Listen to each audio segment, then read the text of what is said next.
The following is a Hoop Ball presentation.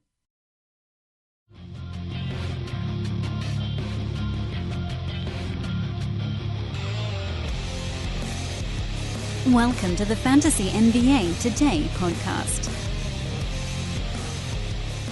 It is a special day for yours truly. Couple of reasons. We'll launch right into it. Special reason number one. My child, who you've all kind of grown up with because this podcast started like the week before he was born, I think, was the official start time. That was when we got our own feed. We got our own iTunes page. All that stuff. It was like 1 week before my kid was born.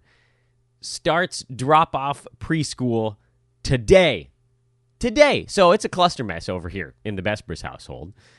And it's the weirdest thing in the world. And I know this isn't why you tuned in. Everybody's like, Dan, you got to get to the fantasy stuff quicker at the beginning. But you know what? Today you can indulge me for a minute because I think I've been doing a better job of just launching straight into things.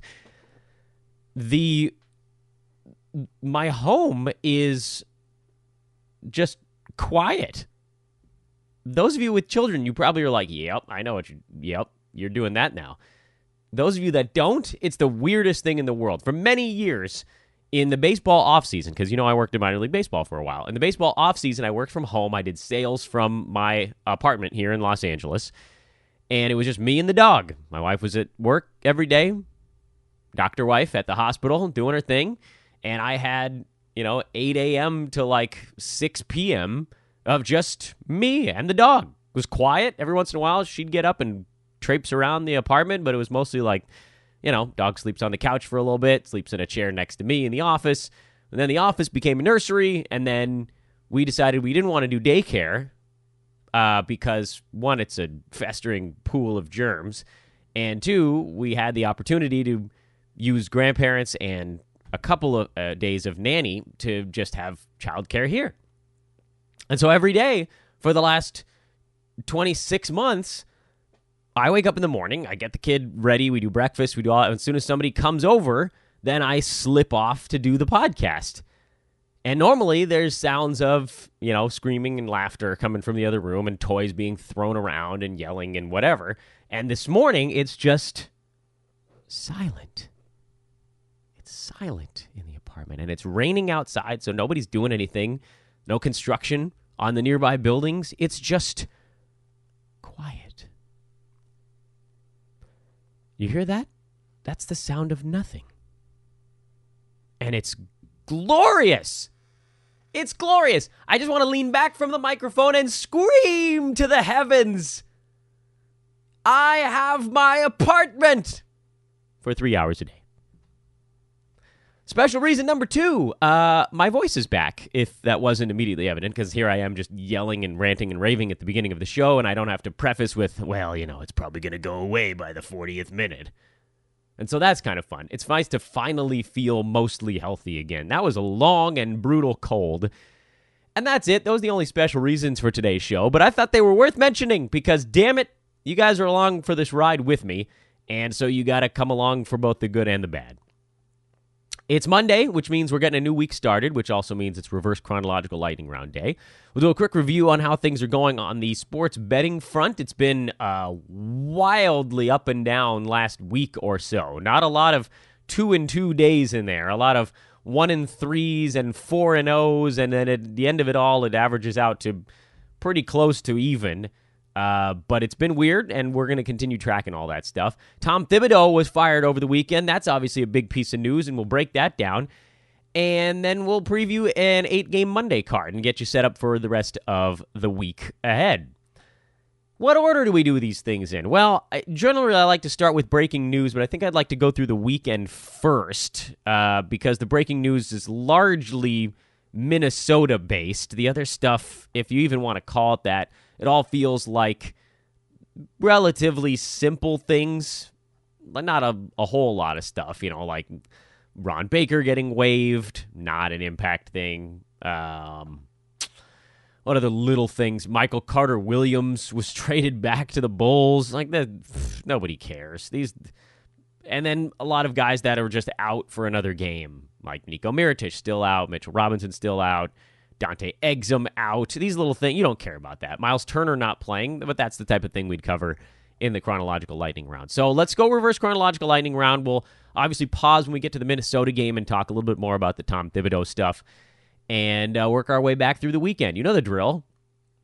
I think you know the drill. If anybody's new to this podcast today, the drill, and if you're new to the podcast, you probably turned it off already.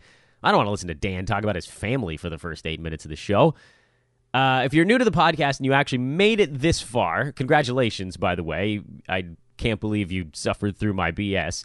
But we like to go backwards through the weekend. Sunday's games, Saturday's games, and then if necessary, games on Friday, and basically just cover every single team, all 30, their most recent action to get you reset. Basically, this is the reset. Many of us have a lot of things going on over the weekend. This is our opportunity to sort of take a deep breath and go, okay, what did every team do? What do I need to know going into my week? What players do I need to be watching? What changed on this particular team? And go from there. Oh, by the way, it's also worth mentioning, we're like less than a week away from the season's halfway point. And you're like, what? That's it? It's mid-January, and we're just getting to that. Yeah. All-Star break comes after the halfway point, as most people know. But we're pretty close to that, which a couple things, that can do a few things to your brain. Firstly, when you hear that, I think the initial thought is, bleep, I'm running out of time, when in actuality, it's quite the opposite. It just means that everything you've done to this point is only worth half of your season, so you can still change things dramatically. Dramatically, things can be changed between now and the end of the year because you still have half of your season to work through. It's nuts. But it is indeed the case. So we're not even at the halfway point yet. We're almost at the halfway point. We're also at a point in the year where there's a whole lot of stuff that we want to promote at Hoopball, just in terms of things we can introduce you to. I think the only thing worth pointing out is that premium membership, now that you're at the halfway point of the season, is dirt cheap. And I know I basically say that every month, and it's true every month. It's really affordable on a month-to-month basis, but right now it's crazy low. It's on sale for $9.99, less than $10. And if you go back and you find one of the coupons we gave out on this podcast way back near the start of the season, we never turned those off. So you can actually knock another $3 off. You can get the rest of the season, still half of the year, for $6.99. January, February, March, and half of April for $6.99. That's like $2 a month now. So might as well. So here's the thing. Just the Hoopball accepts PayPal. It's super easy. You don't even have to use a credit card if you have money in a PayPal account. Demo it for $6.99. $7 for the rest of the season. Demo the in-season premium membership. You get all the live shows. There's going to be one happening this morning. Brewski's got the weekly lineup show. You got the waiver show on Sundays. You have pros ready to answer your questions live on video every single night throughout the week, with the exception of Saturday, because Friday we have our live show in the middle of the day. Just opportunities to talk to Hoopball pros and get your questions answered. You've got the nightly articles, you got the pickup articles, you got the dynasty information, and then you get into all the tools, and it's going to take up too much time on this podcast, but you've got the streaming grid, the schedule grid, depth charts, start sit tools, projections, rankings, leaders, weekly dynasty reports, premium shows, game night stuff. You got DFS, you got Fantasy NBA Today, you got pickups, you got all these things. Some of them, I'm just rattling off everything on the Hoopball website. $6.99 for the rest of the season if you use a coupon code. So check that out. That's pretty much the only thing we've got left to shove in your face. And with that, we can now embark upon the reverse chronological lightning round. Sunday, Orlando went into Los Angeles and blew an early lead. They led the Clippers by 10 after a quarter. This was a revenge game, so Orlando ended up losing both games in their season series. And they're scuffling, man. They shot 37%. More than anything, the guy we're always watching is Jonathan Isaac. He played 26 minutes and legitimately did nothing. 2 points, a rebound, a steal, and a block. And you look at it and you're like, okay, well, the steal and the block, this is what we're always looking for with him, but there's got to be more. And I know people are starting to get really frustrated, and I frankly can't blame you And I mentioned it in a tweet that I sent out over the weekend. I was sitting on Isaac any place that I could, but with one individual spot, I had too many injuries. It's a roto league, which makes it easy to squat on a player because there's a games cap and you don't need all of your guys. And it's a 15-person bench or 5-person bench, 10 starters. So you really only need, and a 90 games cap, you need like 12 and a half guys that are healthy. So you can squat effectively on 2 and change players. But for the better part of now like 2+ weeks, I've had JV, Chris Paul, Kent Bazemore out, Derrick Rose got hurt, Marcus Morris hurt his neck. I had 5 guys out, and the only one of them who was expected back soon was Marcus Morris. And at a certain point, you're like, look, I can only suffer behind in the games played department for a couple of weeks, and at some point, I just got to get guys that I can start. And I couldn't, in good conscience, start Jonathan Isaac right now, so I had to drop him.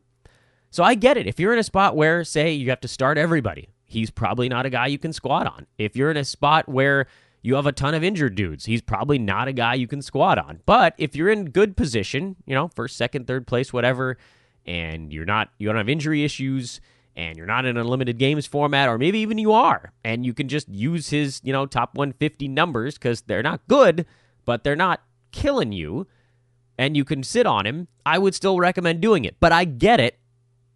The situations where that's tenable are getting narrower and narrower, and I fell out of that part of the Venn diagram. My team now sits outside that circle. So I get it. I'm not just going to sit on here. I know that, Twitter, things have to be much quicker. If somebody's like, hey, should I hold on to Jonathan Isaac? My answer is going to be yes on Twitter. But if you ask me here on podcast form, where I can spend a couple of minutes talking about a player, I'm going to say, well, it's a little bit more complicated than that. And my answer to that is, if you can, do so. But there are many situations where you can't. And if you're trying to gain ground, he's not a guy that's going to help you do it right now.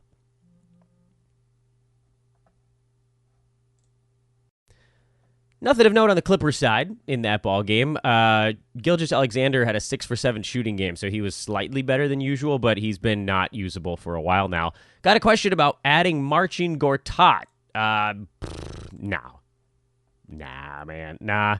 There was always a hope that he could carve his way into 20-some-odd minutes a game, and he's played 25 in each of the last 2. But the Clippers are generally a hot hand team, and so if Gortat is playing well for a couple of games, he'll see a few extra minutes. On the whole, Montrezl Harrell is the center that's going to have the value on that team. So no, you're not picking up Gortat. Lakers got blown out by the Minnesota Timberwolves, who promptly fired Tom Thibodeau. Quickly on the Lakers side, they're out of gas, man. There's a certain point where you can just try to tough it out. This is, by the way, the other end of the injured star theory, so maybe we ought to pause on this game for a couple of reasons. On the Lakers side, the injured star theory, I've had people ask me to redefine this, is when a team loses its superstar, and this is always during the dog days part of the year, so the grind, which is basically, I would say, most of December, although the holidays sort of goof that up a little bit towards the end of the month, and then definitely January through about the 4 days before the All-Star break. The dog days of a season, and it's a term that gets applied to baseball more than basketball, but it works in both. The dog days in basketball have to do with the fact that you just get into this grind. It's the grind of it. No game feels all that different than any other. You look for reasons to care. And you're like, but they're professional athletes, Dan. Surely they have to care on a night-to-night basis. I can tell you from traveling with minor league teams that you just can't. You can't care every night. And I know that my experience as a broadcaster is different than that of the guys down on the field because the adrenaline courses differently for those guys than it does for me. But I'll tell you right now, there are games where, even as a broadcaster, you sort of get up for it. You get up. It's a big game. You get up for it. In the dog days of a season, you're just like, all right, set up my stuff, do all my things the same way I always do. Let's get through this bad boy. Please, no extra innings. That was the refrain in the dog days of a baseball season. Please, no extra innings, because we got to do this 150 more times. Basketball's not that different. The players are not out there going, please, no overtime. They want to win the game. But on a night-to-night basis, they're just sort of trying to stay healthy and win with as little effort as humanly possible. It's hard to hear, but it's true. So when you get into this part of the year, you're looking for, and it's why I'm tracking the revenge angle, you're looking for motivational edges. Things that create a different atmosphere on a team. For the Lakers, it was LeBron going down. They had just beaten the Golden State Warriors, and then they lost their best player, the best player in the NBA. There is almost always a very brief, sometimes it's as brief as one game, where the other guys on the team say, hey, let's show the big dog that we can hold this thing together without him. And they do, usually. For anywhere from, I would say, 1 to 3 games is usually the window. And it's tied together with the narrowest little string, with sinew. They've got this thing from coming apart. It's a house of cards, to be sure. And the Lakers had that in Sacramento. They played really well against the Kings, and then the Kings went completely bonkers from three-point land and stole that one late. And, to their credit, they outplayed the Lakers by a lot in the fourth quarter. I'm not saying stolen like they didn't deserve to win it. I'm just saying the Kings had a low percentage of winning that game, and then they did. That took the shine off the Lakers' injured star theory real quick. If they had won that game, I think you may have even seen them come out the next day thinking, we can do this, clap. We can do this without LeBron. We're going to hold it together. We're going to win a few games. But the Kings beat them. It took them out of their thing, and then they just kind of fell apart. Losing Rondo and Kuzma afterwards didn't help either. So that's an injured star theory situation. And for the Lakers, you're seeing now the opposite side of that, which is after everybody gets up for a game or two when their superstar goes down, we can do this. We can hold it together without him. Let's give a little extra tonight. There has to be an opposite end because you only have a finite amount of energy you can put into a couple of weeks of basketball. If you use extra in games 1 and 2, you're going to have to use less in games 3 and 4. Or not even that you have to use less. You're just going to have less in the tank.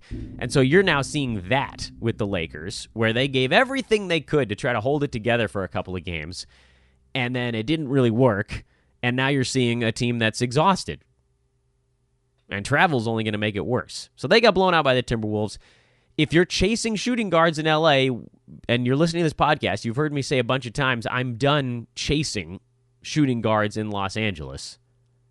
I think with LeBron out, Josh Hart is probably still your safest guy, but I'm looking elsewhere for my value right now. On the Timberwolves side, you've got Karl Anthony Towns, who's playing as well as he ever has for a better part of a week. Or more, I guess. More. Give the man his due, I suppose. 28-18, 2 steals, 4 blocks. I shudder to say that this is a sell high moment for a guy like Karl Anthony Towns because he is so good. But at the same time, he's on a stretch of 7 games that's a little bit unsustainable.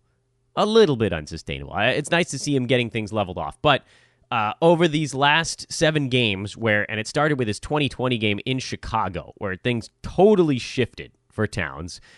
20-20, 31-19, 34-18, 28-17, 28-12, 29-15, 28-18, including 0, and then 3, 6, 5, 1, 1, and 4 blocks in those games. 6, 11, 17. That's 20 blocks over those 7 games. He also has 7 steals over those 7 games. It's a pretty insane stretch for Karl Anthony Towns. And somehow he's actually just the number 2 player over the last 2 weeks in fantasy sports. It's a remarkable achievement for the gentleman in front of him. Is it Anthony Davis? It is. It's Anthony Davis. Of course it's Anthony Davis. Anyway, I think if you're feeling saucy and you've got Towns who's going so nuts, you don't look at other guys that are also going equally nuts. You look at guys that could jump back in front of him, and it's a very short list. Like, you could consider a Steph Curry move if you really wanted to. I think I might stick with Towns just because big man stats are pretty rare. This is your opportunity, or it could be, maybe if Anthony Davis has a nagging injury or something, that you go and you try to turn Towns into AD. But beyond that, I don't think there's anything that I would do with him. I think you just ride it out. Jeff Teague is back. He's playing well. Taj Gibson had a double-double in this ball game. Obviously, no Rob Covington for at least a couple of weeks. We don't know the exact timeline of the bone bruise, but those can be a month, I would say, would probably be more of a worst-case scenario, and we'll hope for better than that. Andrew Wiggins had 28 points on 23 shots. He remains a wildly inefficient basketball player, but a very good points league guy. And that's the story right now. Josh Okogie, 34 minutes. He did have 4 defensive stats in this game, but his usage is crazy low, and I still can't really recommend a pickup because even if he did start to play better, it has a timestamp on it. Let's talk about this from the Thibodeau standpoint now. Remember, it's funny listening. I was listening to a broadcast, and I think it was a Bulls broadcast, and they were talking about how his nickname is Tibbs because his team didn't know that his last name was actually pronounced Thibodeau. They thought his last name was Thibodeau, so they started calling him Tibbs. But that's why his nickname is Tibbs, but his name is Thibodeau. That's stupid, but it's the way it is. So Thibodeau, Tom Thibodeau, is gone. Ryan Saunders, Flip Saunders' kid, is running the Wolves right now. And I know everybody's like, well, what does this mean? What does it mean, everyone? The only thing that jumps out to me, and you start by looking at sort of the Tibbs guys so far, or the Thibs guys, depending on how you want to pronounce it. Taj Gibson and Derrick Rose fall into that conversation. Guys that Tom Thibodeau loves that maybe other coaches might not love quite as much. I'm not that worried about Derrick Rose when he comes back. This is a team that needs what had been, for Rose, by the way, very efficient scoring this year. He wasn't doing it on sort of the Dwayne Wade path this season, which isn't fair because most of his career, Dwayne Wade was very efficient. Most of Derrick Rose's career, he's actually been somewhat inefficient. He had a couple really efficient seasons at the beginning of his career before all the injuries beset him. He had a relatively efficient, by the way, season with the New York Knicks. I guess that'd be 2 years ago now, which I feel like everybody's forgotten. He was actually not terrible that year. He was not that helpful for whatever they were trying to do, but he wasn't terrible, actually. We all just sort of laughed at it, but he was putting up numbers on a bad team. He's shooting 48.5% from the field this year. He's making 1.5 3-pointers. He's shooting 84% at the foul line. He's scoring 19 with 3 boards and 5 assists, and he's doing it on less than 2 turnovers a game. He's been useful for this team, and when he's healthy, and you can look at who played for them in this ball game, and you can stare right at it and go, oh, well, there's plenty of minutes there. Tyus Jones's 19 minutes probably go away when Derrick Rose comes back. I don't think that he's going to beat him out for minutes. Anthony Tolliver playing 24 minutes at a big man spot, that probably goes away in favor of Saric and Gibson just eating up all of those minutes. Josh Okogie at 34 minutes, you could dial that down by a few and play someone else at small forward. I mean, you can't really run Teague or Rose at small forward. You still need somebody to fill in that spot. But Andrew Wiggins could easily play small forward for this team. He's a slender fellow, but he's certainly tall enough. So, to me, I'm not that worried about Derrick Rose beyond the injury stuff, and obviously he's dealing with the ankle thing, and we don't know exactly when he's going to be back. But when he is back, I think he probably regains the spot he had when the team was healthy before, which was like somewhere between 25 and 32 minutes a game, and he's going to be out there looking to score. And when you have the ball in your hands as much as he does, he's going to fall into 4 assists a game, somewhere in that neighborhood. And it's going to be useful.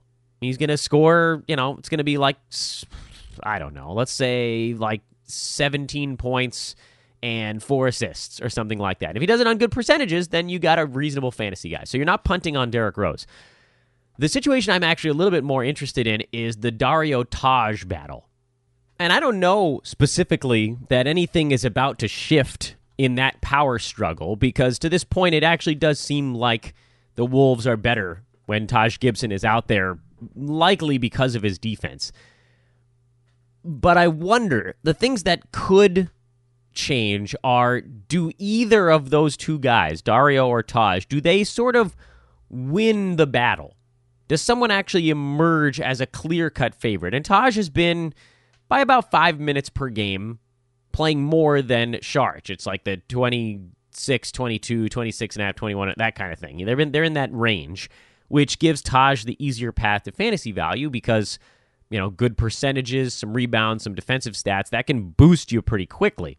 But neither one of them has been doing enough in their time on the floor lately to warrant a start. Maybe a roster spot, but certainly not a start. So does this change create any new dynamic there? If I had to guess, I would actually say no.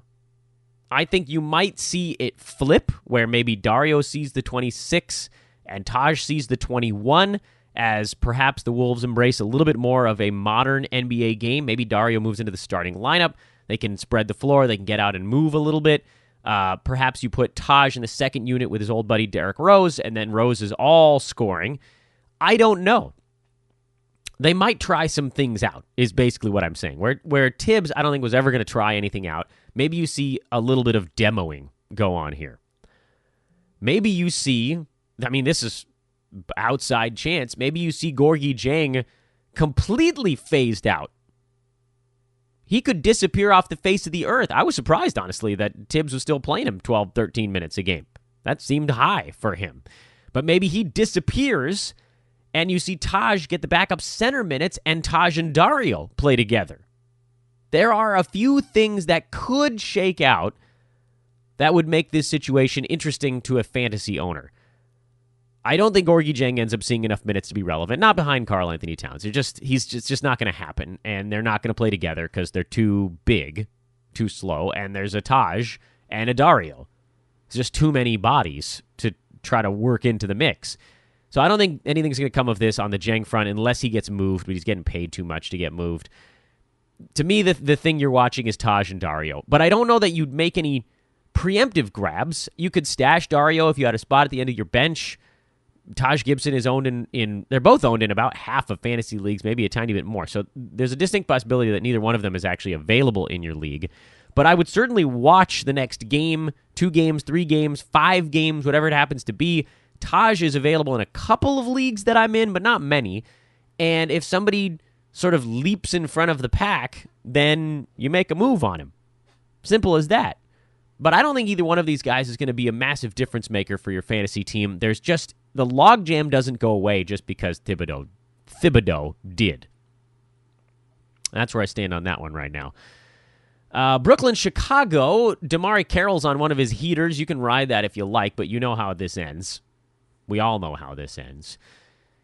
Chicago finally opening it up a little bit in this game. We saw Zach LaVine get out and run a little. Chris Dunn got out and ran a little bit. And maybe it was Bobby Portis being back, who just sort of willed his way into 11 shots in 19 minutes and 4 free throws.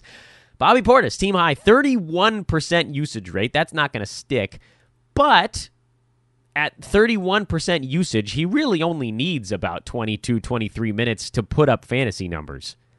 This game was very Kevin Knoxian in lack of everything else, and so that does concern me. There's a world where he ends up as more of a points league type of guy, but I think he's worth a look in 9-cat as well, just to sort of see how this thing plays out. I certainly picked him up in a couple of spots and stashed him, and he was on a 20-minute limit in this ballgame as well, so when that gets lifted, I think there's a very real chance that he gets up to 26, 27 minutes in a basketball game where, a little bit less Chandler Hutchinson, a little bit less Robin Lopez, Wendell Carter Jr. at only 22 minutes in this ball game. That seems like it should have been higher. Lauri Markkanen at 33. That's about where he's going to be in the long term. And they're trying to move Robin Lopez too, so that'll also clear it out. Cristiano Felicio played 3 garbage minutes in this game. Those add up. If you take the 17 minutes that Robin Lopez and Cristiano Felicio played, and you give 6 of them to Wendell Carter Jr. and 11 of them to Bobby Portis, or flip it, I don't care, they both are fantasy relevant. That's all it takes. So there is something about to be good, I think, in Chicago on the fantasy front, at least in the front court. Back court is, I think, pretty well-defined at this point. And if Jim Boylan would just let him get out and have a little fun, then maybe we also could have a little fun. Miami is 0-3 against the Atlanta Hawks this year. This I cannot explain for the life of me, but they got blown the bleep out in this ball game, just worked over by basically everybody that Atlanta put in their lineup. Jeremy Lin, 15-5 in only 16 minutes. Stat magnet Jeremy Lin, of course. John Collins doubled, and he had a block. Dwayne Dedman, 9-11 with a block. Vince Carter had 8-7. Kevin Huerter, 10-8-7 with 3 steals. Trae Young had 19 points, although somehow he was still inefficient, even in a blowout win. Taurean Prince, about a week away. Kent Bazemore, probably still a couple weeks away, so there's a little bit of wiggle room here, but I'm not on the Kevin Huerter bandwagon. Most nights it's just 3-pointers, so I'm not buying it. For Miami, this is a blowout loss, and all of their regulars got squished. They all got squished. Bench guys ended up putting up most of the numbers. Bam had a decent game off the bench. Derek Jones Jr. had a decent game off the bench. Dion Waiters didn't play, which is probably good for our purposes. Justice Winslow had a Winslowian game where he shot 5 for 16 from the field and 0 for 3 at the free throw line. I warned you guys about these percentages, man. You just have to pray he doesn't try to do too much, and it's what holds him back. And it's a very simple calculation with Winslow. He had that really powerful stretch where he made some shots, and over the last week now, he's in the top 250 range. Despite 12 points, 4 boards, and almost 7 assists, you'd think in a vacuum, you should be able to blindfold your way into top 150 value with those popcorn numbers. And only 1.3 turnovers, so he's not even killing you in the 9th category. But decent volume, 55% at the foul line, and pretty big volume, 39% from the field, only 0.7 3-pointers, and he's killed you in those stats. This matters, people. He remains much more of a points league guy, or even maybe a head-to-head guy. But Roto, he will blow your team to smithereens. Tyler Johnson was bad. D. Wade scored 11 points, which I guess is good in the grand scheme of things in this ballgame, and we said the bench played better. Hassan Whiteside got worked over by the Atlanta front court. It was just a bad game for the starters all around. So throw this one in the tank, but at the same time, it's worth remembering this Miami Heat team just has too many bodies right now. 1, 2, 3, 4, 5, 6, 7, 8, 9, 10 regulars. They got blown out, and everybody that played in this game was a guy that normally plays. It was just a different number of minutes. They go 10 deep in Miami, and that sucks for fantasy purposes. Washington Wizards. You saw a little bit more Jan Mahimi in this game. Thomas Bryant still did enough to be useful in 21 minutes with 14-7, but there are going to be nights where they use Mahimi for his defense. And this was one of them. They needed him to deal with Steven Adams best he could. Mahimi stayed out of foul trouble and ended up with a pretty good ball game by all accounts. I don't trust Mahimi as far as I can throw him, and I think against most teams that are not sporting one of the toughest players in the NBA, the big Kiwi, Steven Adams. He's so good. Thomas Bryant just had no prayer against him, and Washington, to their credit, actually, in this game, they went a different way, and it worked. But no, you're not picking him up. Otto Porter, he's the big story, I think, from this ballgame. His minute count is slowly creeping back up. 20 points, 6 boards, 5 assists, 3 blocks. Remember how good he was when John Wall was out last year? We've all been talking about Satoransky because he slides into that starting point guard spot. But not having John Wall out there freed up Otto Porter to go take some shots, and he is a super efficient, really good basketball player. And now, finally, at the halfway point, that buy low investment might start to cash in. Bradley Beal is going to be probably not that efficient, but he's going to score a ton of points. Jeff Green still played 34 minutes in this game. That surprised me a little bit. I thought Otto Porter's minutes would come at the expense of Green, and they sort of just came a little bit at the expense of everyone, but it was also a blowout. So, you know, a little bit more of a wait-and-see approach. I don't think you're dumping Green. It's not a proactive move, and you already heard me rant and rave about how I hate the preemptive drop. But if you're trying to guess, he's the guy that probably takes the hit. And you're holding Thomas Bryant. That's a no-brainer. Indiana was without Miles Turner, who was out with a sore shoulder. It was not the broken nose, so we're starting to see some of those little ailments creep up. Hopefully he just takes a week and gets right. Kyle O'Quinn played 17 minutes. I mean, he is the most incredible fantasy player, but there's just no universe where he's going to be a starting caliber guy. So no, you're not streaming Kyle O'Quinn right now in his 17 minutes a game. Too many things can go wrong in 17 minutes. The other guys just get to do a little bit more. Thad Young walks into way more rebounds with Miles Turner not on the floor. He'll have a couple good games. Domantas Sabonis is going to get his as a starter or as a reserve. But you can clearly see how much better this team is when Miles Turner is in the starting lineup. Sabonis is their kick off the bench that most teams don't know what to do with. But as a starter, he's going up against different competition, and they handle him a little bit better. He didn't shoot that same percentage he usually does. Toronto got a big game out of Norman Powell, but you're not buying in on that. No way. Not with Kawhi Leonard out. Danny Green hit 5 3-pointers in this game. He only needed to play 19 minutes, largely because Norman Powell got so hot, and Delon Wright played better. And there are going to be games where Toronto blows people out, and the regulars don't do as much. But it was nice to get Kyle Lowry back. If you've been sitting on him for a while, let's hope that he can actually stay on the floor.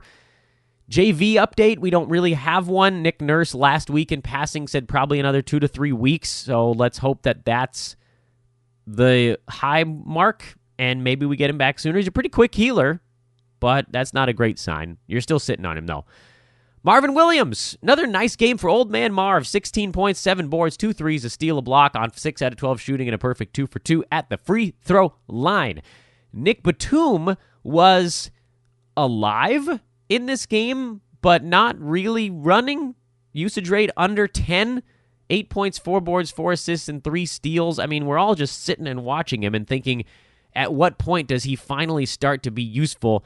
He's a top 120 fantasy guy while basically just doing nothing every night. I don't know that you can use him unless you're punting points, maybe? He's not scoring. He's averaging 8.8 points a game. His other stuff isn't terrible. 5 rebounds, 3.5 assists, 1 steal, half a block, 1.6 turnovers. There's a universe where that could be somewhat useful. But yeah, you probably have to be punting points. The center position was what we were really watching on that Charlotte team. Bismack Biyombo got the start, had 6 points and 8 boards, but Willie Hernangomez came off the bench and got 24 minutes, and that's the sweet mark for him. 19-9 with 4 assists and a steal. Missed a bunch of free throws, which is a little bit unusual for Willie. He's generally been better in that regard. Not a great, like, historically good foul shooter, but not a 35%er. And this is basically what you hoped for if you picked him up. So you're probably holding to see if, did this game give him an avenue to a couple more minutes? Maybe. Devin Booker hurt his back. He ended up leaving in the second quarter and not coming back. Sounds like they were diagnosed as back spasms after the game. Those could go away, and he could be back for the next one, or he might miss a game or two. Devin Booker has had a bit of a history with injury, just in general. Something's sort of always going wrong with him. And it just means more Josh Jackson. And if you really want to stream that, I'm not going to get in your way, I guess. But you know the Josh Jackson story, and it's not that dissimilar from the Justice Winslow one. So don't say I didn't warn you if it all comes crashing down. All right, that's 14 out of the 30 teams. Let's turn the clock back to Saturday and see what we've missed. Cover some of the other clubs in the NBA. Denver starting to get healthy now. Millsap, Harris back into the mix. You're starting to see some of those other guys fade, and that's basically what we had predicted. Utah and Detroit, who played on Saturday, are two of the least interesting fantasy teams out there. With Dante Exum getting hurt, that just means life will be easier for Ricky Rubio for whatever that stretch may be, but otherwise no real news there. I know a lot of you probably picked up Jay Crowder after his 30-point game, but you know that story too. Detroit, a fully uninteresting fantasy team. Reggie Bullock is the closest thing in Detroit to a useful player not named Drummond or Griffin. And if you needed to stream 3-pointers, he could be useful for you, but he just does so little else that he kind of redefines specialist in that way. Dallas, also, similar story. DeAndre Jordan left this game briefly with a hand contusion, but returned. He's probable. He's a guy we're only watching because if he ever has to miss a game, Dwight Powell would be a magical 25-minute fill-in guy, but it doesn't sound like that's to be the case. Philadelphia still without Jimmy Butler due to the upper respiratory infection. I think he's hopeful to be back in their next ballgame, and we'll see what shakes out because, remember, they had that whole Jimmy Butler fighting with Coach Brett Brown. The Sixers have downplayed the severity of the situation. Maybe something comes of it. Maybe we see sort of angry Jimmy for a little bit. Maybe things get sour. Either way, the fact that he's pissed, I'm happy about. As someone who bought low on Jimmy Butler in a lot of spots, I am fully thrilled that he's pissed off. Because that means he's going to go out there and he's going to dominate his teammates. Oh, it's a beautiful thing. It's a beautiful thing when Jimmy Butler just decides he doesn't care about team basketball anymore. And we'll see how it all goes, but obviously you're not doing anything, and you're not punting on him either. You don't sell low in this spot. New Orleans beat the crap out of the Cleveland Cavaliers. We've heard that the Cavs might be rethinking some of their starting lineup. No, it's not Tristan Thompson, by the way. If you're worried, it's the possibility that Jordan Clarkson moves into the starting lineup. And who moves out? I don't know. Chetty Osman is a candidate to move out of the starting lineup, and maybe you just preempt the fact that Kevin Love will be back in a couple of weeks by getting him out now. Alec Burks is a possible guy to come out of the starting lineup. Larry Nance is a guy that could come out of the starting lineup. I don't know that it changes much of anything for Jordan Clarkson. He's been a scoring guard all season long. Maybe he gets a couple extra minutes, but as a starter, I don't think his usage would be as high, so it probably balances out, and you're still going to see the same crappy fantasy team. Elfrid Payton, a guy that we've been keeping an eye on with the New Orleans Pelicans. A lot of Payton questions from you guys out there, and for good reason. He's what I think of as kind of a 9-category mirage, meaning there's this thing in your brain that's like, this dude has averaged over 6 assists a game his entire career.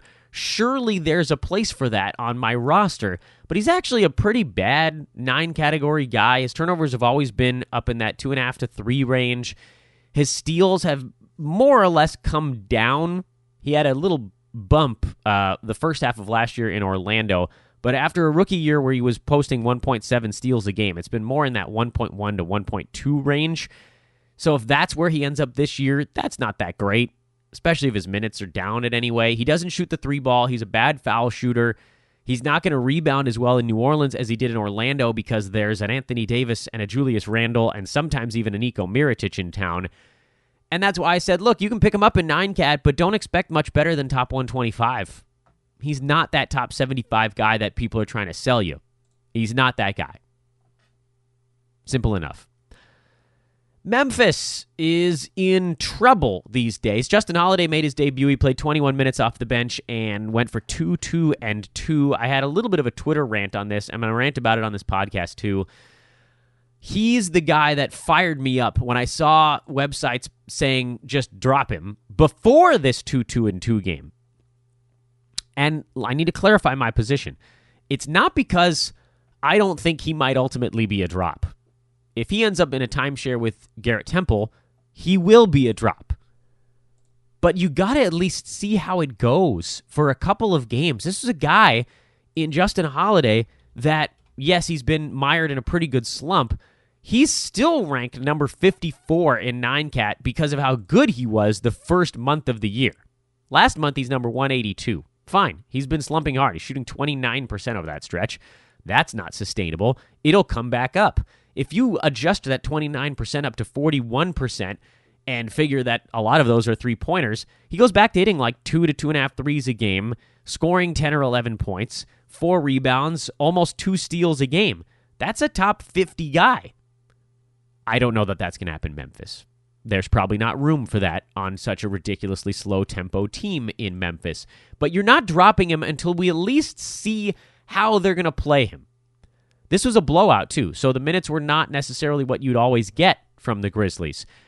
There is an available role on this team for him. Memphis was not deep at all. They play plenty of guys, but I don't know that they should. Right? You got Jaren Jackson, Mike Conley, Slow-Mo, Marc Gasol are the guys that really deserve minutes on this team. which leaves plenty of minutes because every one of those guys is going to have anywhere from 12 to 16 backup minutes at their spot on the floor. You have the shooting guard position, which Garrett Temple, fine, he's decent. He's a decent veteran, but I don't know that he deserves 32 minutes a game. You could certainly make an argument to dial him back down to 24. So if you put Justin Holiday 24 minutes at shooting guard and you give him 6 minutes at backup small forward, that's all it takes for him to be fantasy relevant. So don't drop him yet. Let's see how this shakes out. If they push him to the wayside and give him only 21 minutes a game, yeah, he'll end up being a drop. But let's at least wait and see because he has the portfolio. He's a stat guy. He's a great 9-cat dude. And if he wiggles his way into minutes, they did trade for him, remember? They clearly wanted to do something with him. So let's not bail on it before he plays even one game, and we're certainly not going to bail on it after one game. I say give this a week at least. I'm probably giving it 2. Derek White is the story on the other side of this ball game. 19 points. He went 8 of 9 shooting again. I keep saying he can't shoot 85% every night, and he keeps saying, Dan, screw yourself. I can. He's gone 8 out of 9 from the field in 2 of his last 3 ball games. It's crazy. Yes, obviously unsustainable. He's number 14 in 9-cat over that stretch because he's shooting 83% from the field. 20 points on 83% shooting is not sustainable. If that number comes back down, his other stuff is 2.3 rebounds, 2.3 assists, a steal, a block, and a turnover. Yeah, I mean, to me, he's a guy that's going to fall off pretty hard when the slump inevitably comes, and the rebounds and the assists are going to have to come up to buttress that, and I hope that they do. He's owned in every single one of my competitive leagues, so I'm not going to give you a add or drop recommendation. I'm basically just going to say, be aware that he's not going to shoot 89% forever. Rudy Gay, apparently the wrist injury acting back up again, so he's out for the Spurs' next ball game. Hopefully he can get himself right, but San Antonio's playing their butts off either way, and at this point it almost doesn't matter. George Hill got 28 minutes in Milwaukee's last game. He had 11 points, 2 boards, and 2 steals, and that's about it. So no, you're not going to buy in on that. They went a little bit smaller in this one, and if you want to, you can keep an eye on it, but I don't even think that's worth it. Golden State, they're a pretty easy story right now. Sacramento, Justin Jackson had 28 points. No, you're not buying in on that. Marvin Bagley, not that far away. Iman Shumpert, expected to be back in their next ball game, so the Justin Jackson thing, probably not a long-term deal. Houston and Portland was the last game on the Saturday docket, and Austin Rivers played 42 minutes. That was a team high. He had 21 points on 5 3-pointers and literally nothing else. He had 1 rebound. So, yes, points league continues to be useful. Other stuff, not so much. I mean, he hasn't really done enough in the other departments. He hasn't really done anything in the other departments, at least to warrant a start in 9-cat. You know, there's a specialist appeal, perhaps, if he continues to take a bunch of 3-pointers, I guess. Portland, no Mo Harkless. This was the second half of a back-to-back for the Blazers. They lost to the Thunder on Friday night, but Harkless was good in that one. He had 5 and 8 with a steal, 3 blocks, and a 3-pointer, and he's pushed his way into 9-category value. He's going to be a quiet dude. He's sort of an old man squad kind of dude, but you can't argue with the fact that he's been going nuts in steals and blocks and rebounds. The not playing in back-to-back is going to hurt if you're in an unlimited games format. But if you're not, then he's a guy that fills a very useful role on teams. Unfortunately, it's a role that I have generally filled by someone else on my roster because he's kind of a Dan Besbris type of guy. And like, if I have a team that already has Marvin Williams on it, I'm probably not going to add Mo Harkless because I've already got my no turnovers dude plugged in. We're getting to that part of the season now where you're looking for particular types of players. Boston blew out Dallas without Marcus Morris and without Kyrie Irving. Boston's a great wager when they have some guys hurt because the backups are awesome. The line moves against them, and it doesn't really need to. Jaylen Brown had 21. Marcus Smart had 17 to add something to the fact that he's just been a steals guy. Al Horford nearly triple-doubled. Gordon Hayward nearly triple-doubled. Life is good for all of these guys when 2 of the starters are out, but they're both expected back either in the next game or the one after that. And so you can't really adjust the value, and it goes back to being kind of a too many mouths to feed situation. I'm upset with myself, by the way, that I didn't bet on the Atlanta Hawks or at least wipe that Miami revenge game off. Atlanta, remember, lost by 32 in Milwaukee on Friday night, and I almost always bet on teams coming off of embarrassing losses, and I forgot. I plumb forgot. I don't have any excuse. I just forgot. The Knicks were another team that played on Friday that didn't go over the weekend. Noah Vonleh was in foul trouble in this ballgame, and then they didn't need him late because the other guys were just doing it themselves. Enes Kanter reclaimed most of the minutes at center, although he's not going with the Knicks to their game in London. He's very concerned about his actual personal well-being because of all the stuff going on with the Turkish government. So he's staying stateside, and that means Luke Cornett is going to get to go big. The Unicornet, you're going big for a game. You're holding him anyway to see how this whole thing shakes out because you know the Knicks are trying to trade Enes Kanter. There's no question about that. And if that happens, then Cornett and Robinson, there'll be the center discussion. And right now, Robinson's still out, and Cornett's still playing well. But otherwise, the Knicks have been fairly predictable lately, so I don't think you make too many adjustments on that. And that, I believe, ladies and germs, is all 30 teams, and it took us 50 minutes instead of 30 today. So very quickly now on this Monday card, transition fast here. It's an 8-game slate. You've got a handful of revenge games going on. Denver lost to Houston earlier this year. Dallas is 0-2 against the Lakers. Pelicans 0-1 against Memphis. Knicks 0-1 against Portland. And Orlando is on a revenge game in Sacramento. I don't like all of those games. Not by a long shot. But those are the revenge games on the docket. From a fantasy standpoint, obviously you're still watching Derek White with San Antonio. With Boston, we're seeing who's actually going to be playing for them. Brooklyn, bunch of guys just got ruled out. Joe Harris is out with a sprained ankle. Damari Carroll is out with a sore knee. This could be a back-to-back situation where they feel like they're just going to get whomped by the Celtics anyways, so why push the regulars?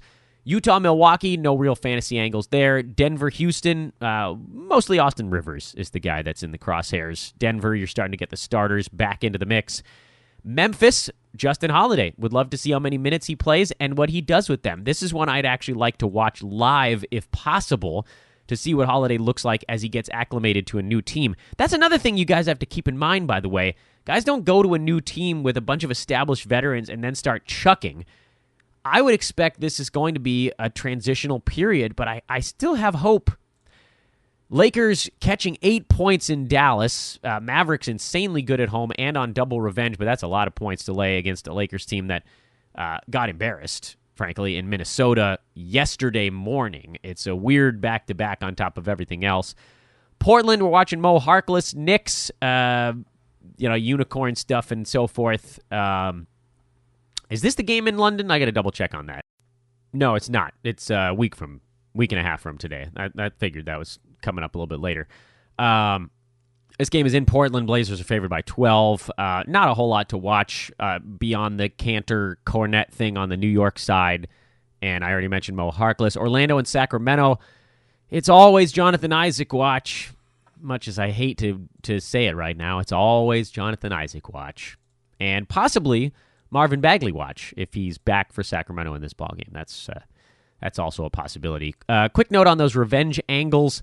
They remain up about 27.5 units overall on the year, but it's also worth pointing out that that's been the case since December 23rd. So the last 2 weeks have been, the first week of that, the 23rd through New Year's, it basically went up a unit and then down a unit almost every day.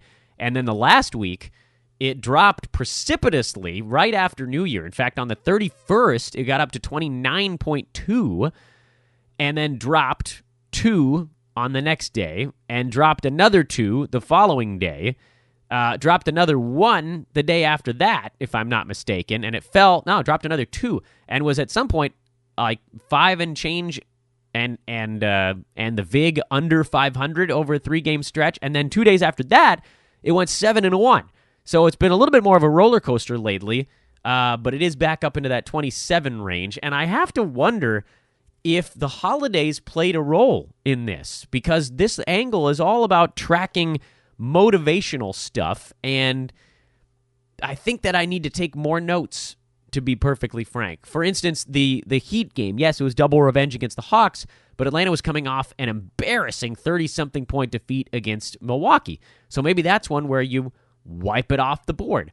Which of those two factors is a bigger deal than the other? The embarrassing blowout loss or the revenge game? And it's looking like, at least in terms of a couple of games that I can remember, the big blowout bounce back is actually a stronger revenge angle than the revenge angle is, believe it or not.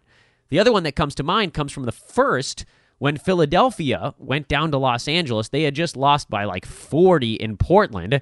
The Clippers were on revenge in that game, and we actually eliminated the bet because Philly was on a bounce back from a blowout.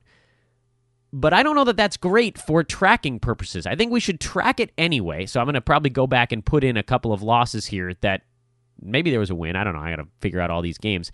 But at some point during the offseason, I'm going to have to go back through all of this stuff and look at every team's full game by game and see, hey, are there any spots where they lost by 30? And if so, how did the next game go? And does that work in concert or in contrast to one of our revenge angles? So all of these things are stuff that we need to put together to come up with the proper plan moving forward. And what about revenge games against a team that beat you by 30? That could be a big deal on top of everything else. So I think we need to add some more stuff to the mix. It's just going to take some time because this is, as I mentioned at the beginning of the show, a very busy week for your friend Dan. And that's your podcast today, everybody. Reverse chronological lightning round in the books. Rest of the week, you're mostly stuck with me. I think we're guestless until Friday. We'll have Brewski on the podcast. We might have to go recorded on one of these Fridays coming up. I can't remember if it's this one or one of the future ones. But those of you listening through the traditional channels, you don't care anyway. Enjoy the Monday, everybody. A lot of pretty good stuff, actually, on the fantasy card for tonight. I will be watching it like a hawk, as per usual. Check out the in-season premium membership. And, of course, congratulations to those that won our DFS contest on Friday. We'll have another one this week. I don't know what day yet. I thought it'd be Wednesday, but I'm not certain. It might end up getting moved to Friday semi-permanently because it seemed like there were 80-something of you. That was far and away. That was like 20 more than any largest one we'd had already. So maybe we leave it on Fridays. I don't know. You guys can tweet at me. Let me know what you think. Do you guys prefer Wednesday or Friday on the DFS contest? And we'll probably just go with whatever more of you say, honestly, because I probably prefer Wednesday, but it's not my call. It's going to be up to the masses. I am Dan Besbris. I don't know if I even said that at the beginning of the show, but you probably know by now. At Dan Besbris on Twitter. This is a Hoop Ball presentation. You know what I forgot to tell you? A new week begins, and you better get yourself kicked into gear with our buddies from Hawaiian Isles Kona Coffee Company. Can't believe I forgot to mention it earlier in the show. Embarrassing. HawaiianIsles.com is the website. At HI Kona Coffee on Twitter. Check them out. You can tweet at them if you have questions about their coffee. They are incredibly accessible. They have great, great product. The Hoop Ball team is wired to the hilt on Hawaiian Isles stuff. And if you want to just get it the easy way, you don't have to worry about signing up for anything new. Just go to Amazon. Search for Hawaiian Isles on Amazon, and they'll pop up. They're an Amazon's Choice Hawaiian Isles Kona Coffee Company, proud sponsor of all of our podcasts here at hoop-ball.com. Have a great Monday, everybody. We'll talk at you tomorrow.